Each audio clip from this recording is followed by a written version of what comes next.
नमस्कार। आकाशवाणी जयपुर अजमेर से प्रस्तुत है प्रादेशिक समाचार।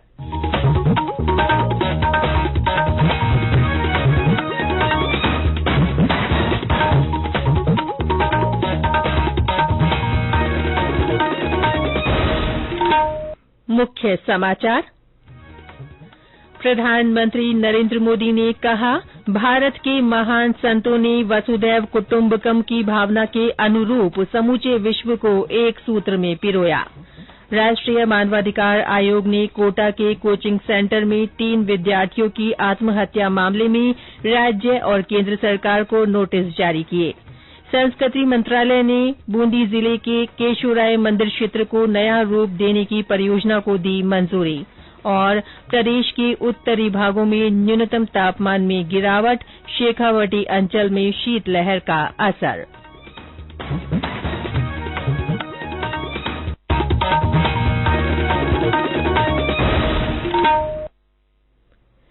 समाचारों के साथ मैं रितिका गुप्ता। और अब समाचार विस्तार से। प्रधानमंत्री नरेंद्र मोदी ने कहा है कि भारत के महान संतों ने वसुधैव कुटुंबकम की भावना के अनुरूप समूचे विश्व को एक सूत्र में पिरोया है। अहमदाबाद में प्रमुख स्वामी महाराज शताब्दी महोत्सव के उद्घाटन समारोह को संबोधित करते हुए श्री मोदी ने कहा कि भारतीय संत परंपरा केवल संस्कृति, पंथ, नीति और विचारधारा के प्रचार तक सीमित नहीं है।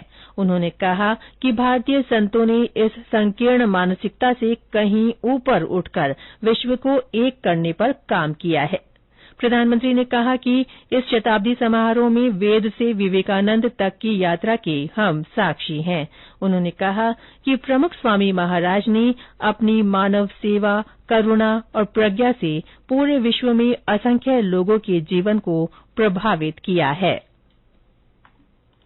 उनका एक ही संदेश था कि जीवन का सर्वोच्च लक्ष्य सेवा ही होना चाहिए। अंतिम सांस तक सेवा में जुटे रहना चाहिए। हमारे यहाँ तो शास्त्र कहते हैं, नर सेवा ही नारायण सेवा है। पूज्य प्रमुख स्वामी जी ने समाज हित के लिए हमेशा सबको प्रेरित किया, आगे रह करके, आगे बढ़ करके योगदान दिया। वित्त मंत्री निर्मला सीतारमण ने कहा है कि देश में महंगाई लगातार घट रही है, जिससे गरीबों को राहत मिली है। लोकसभा में पूरक अनुदान मांगों पर चर्चा में कल वित्त मंत्री ने कहा कि थोक मूल्य सूचकांक पर आधारित मुद्रास्फीति घटकर 5.8% पर आ गई है, जो पिछले 21 महीनों में सबसे कम है। सरकार ने कहा है कि पिछले 3 वित्तीय वर्षों के दौरान one nation one ration card योजना के अंतर्गत राज्यों और केंद्र शासित प्रदेशों को लगभग 47 करोड़ रुपए की वित्तीय सहायता जारी की गई है। योजना के अंतर्गत लाभार्थी देश में कहीं भी सार्वजनिक वितरण प्रणाली के तहत रियायती खाद्यान्न ले सकते हैं। उपभोक्ता कार्य, खाद्य और सार्वजनिक वितरण राज्य मंत्री साध्वी निरंजन ज्योति ने लोकसभा में कल ये जानकारी दी। उन्होंने कहा कि अब तक लगभग 80 करोड़ लोग इस योजना का लाभ ले चुके हैं। उन्होंने ये भी बताया कि प्रधानमंत्री गरीब कल्याण अन्न योजना के अंतर्गत अब तक 11 करोड़ 18 लाख मीट्रिक टन से अधिक अनाज आवंटित किया गया है। राज्य मंत्री ने कहा कि ये योजना सभी 36 राज्यों और केंद्र शासित प्रदेशों में कार्यान्वित की गई है। केंद्र सरकार ने बागवानी परियोजनाओं के लिए डिजिटल माध्यम से 45 दिन के अंदर मंजूरी देने की प्रक्रिया अपनाने का निर्णय लिया है। इससे देशभर में कृषकों को बिना देरी के बागवानी परियोजना प्राप्त करने में सुगमता होगी। नई दिल्ली में केंद्रीय कृषि और किसान कल्याण मंत्री नरेंद्र सिंह तोमर की अध्यक्षता में राष्ट्रीय बागवानी बोर्ड की बैठक में ये निर्णय लिया गया। ये सुधार अगले वर्ष 1 जनवरी से लागू हो जाएगा। राष्ट्रीय मानवाधिकार आयोग एनएचआरसी ने कोटा के कोचिंग सेंटर में 3 विद्यार्थियों के आत्महत्या करने के मामले में राजस्थान सरकार की मुख्य सचिव, उच्च शिक्षा सचिव और केंद्रीय शिक्षा मंत्रालय तथा राष्ट्रीय चिकित्सा आयोग के अध्यक्ष को नोटिस जारी किए हैं। एनएचआरसी ने राज्य की मुख्य सचिव से इस घटना की विस्तृत रिपोर्ट देने को कहा है। आयोग ने बड़ी संख्या में विद्यार्थियों की आत्महत्या की खबरों के मद्देनजर राज्य को निजी कोचिंग संस्थानों के नियंत्रण के लिए विनियामक व्यवस्था के प्रस्तावित कदम उठाने का विवरण देने को कहा है। नोटिस में आयोग ने केंद्रीय शिक्षा मंत्रालय से तकनीकी शिक्षा और चिकित्सा शिक्षा की सीटों में आनुपातिक वृद्धि के लिए राष्ट्रीय कार्य योजना बनाए जाने के बारे में भी जानकारी मांगी है। उधर कोटा में जिला कलेक्टर ने डॉक्टरों और पुलिस अधिकारियों के साथ बैठक कर कोचिंग छात्रों के लिए वेलनेस सेंटर स्थापित करने का निर्णय लिया है। विद्यार्थियों की शिकायत दर्ज करने के लिए ई पोर्टल भी बनाया जाएगा। ये समाचार आकाशवाणी जयपुर अजमेर से प्रसारित किए जा रहे हैं। केंद्रीय संस्कृति मंत्रालय ने स्वदेश दर्शन योजना के तहत बूंदी जिले के केशोरायपाटन स्थित केशोराय मंदिर और आसपास के क्षेत्र को नया रूप देने की परियोजना को मंजूरी दे दी है। हमारे संवाददाता ने बताया कि इससे इस क्षेत्र में सुविधाएं बढ़ेंगी और समुचित रखरखाव होगा, साथ ही श्रद्धालुओं को मंदिर तक पहुंचने का मार्ग सुगम होगा। धार्मिक आस्था के केंद्र एवं आध्यात्मिक पर्यटन की विपुल संभावनाओं को देखते हुए लोकसभा अध्यक्ष ओम बिरला ने प्रयास किए ताकि पर्यटकों को अधिक सुविधाएं मिल सके। इस योजना के तहत चंबल नदी के घाटों, मंदिर तक पहुंचने के मार्ग सहित आसपास के क्षेत्रों में विभिन्न कार्य होंगे। इस हेतु चंबल नदी में जेटी बनाने का कार्य भी होगा। केशोरायपाटन में हेरिटेज प्रवेश द्वार के फैसिलिटी सेंटर, सूचना केंद्र, लॉकर रूम एवं सुविधाएं बनाई जाएगी तथा रोशनी के साथ सीसीटीवी कैमरे लगेंगे। इसके अलावा सुब्रतनाथ मंदिर के लिए नया फैसिलिटी सेंटर बनाया जाएगा। कुल मिलाकर इन कार्यों से पर्यटन को बूम मिलेगा। राजकुमार दादीज, आकाशवाणी समाचार, बूंदी। सीकर सांसद स्वामी सुमेधानंद सरस्वती ने लोकसभा में रेल मंत्री अश्विनी वैष्णव से सीकर रेलवे स्टेशन सहित क्षेत्र के रेलवे स्टेशनों को स्मार्ट स्टेशनों में बदलने और अन्य सुविधाओं में बढ़ोतरी करने की मांग की है।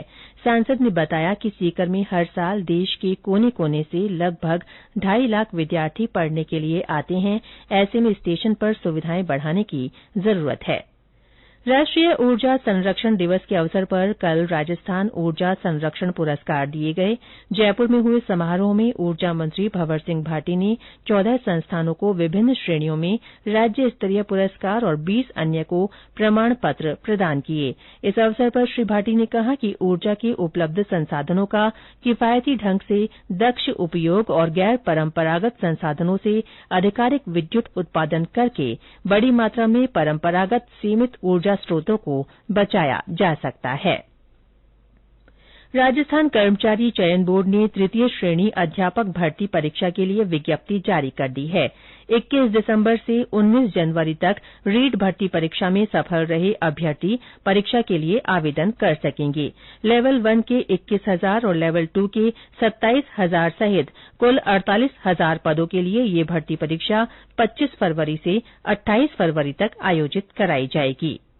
अलवर जिले के चिकानी में कल रोजगार सहायता शिविर लगाया गया। इस शिविर में सामाजिक न्याय और अधिकारिता मंत्री टीकाराम जूली भी मौजूद रहे। शिविर में 627 युवाओं का ऑनलाइन पंजीयन किया गया, जिसमें से 297 युवाओं का निजी कंपनियों द्वारा अंतिम चयन किया गया।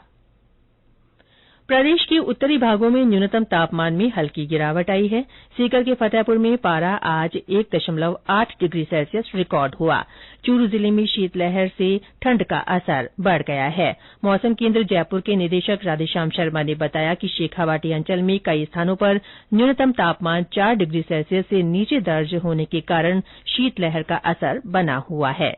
पिछले 24 घंटों में राज्य के उत्तरी भागों में न्यूनतम तापमान में हल्की गिरावट दर्ज हुई है। सबसे कम न्यूनतम तापमान शेखावाटी क्षेत्र में 4 डिग्री या कहीं कहीं 4 से नीचे रिकॉर्ड किया गया है। अगले 5-6 दिनों तक ड्राई वेदर कंडीशन राजस्थान में जारी रहेगी। फिलहाल बारिश की संभावना नहीं है। हालांकि न्यूनतम तापमान में और 1 से 2 डिग्री सेल्सियस की हल्की गिरावट देखने को मिल सकती है। इसके अलावा दिन का अधिकतम तापमान अभी भी औसत से करीब 1 से 2 डिग्री सेल्सियस ज्यादा यानी ऊपर दर्ज किया जा रहा है।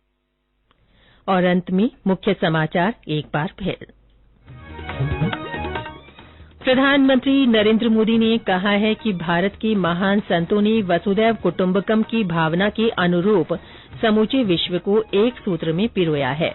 राष्ट्रीय मानवाधिकार आयोग ने कोटा के कोचिंग सेंटर में 3 विद्यार्थियों की आत्महत्या मामले में राज्य और केंद्र सरकार को नोटिस जारी किए हैं। संस्कृति मंत्रालय ने बूंदी जिले के केशोराय मंदिर क्षेत्र को नया रूप देने की परियोजना को मंजूरी दे दी है।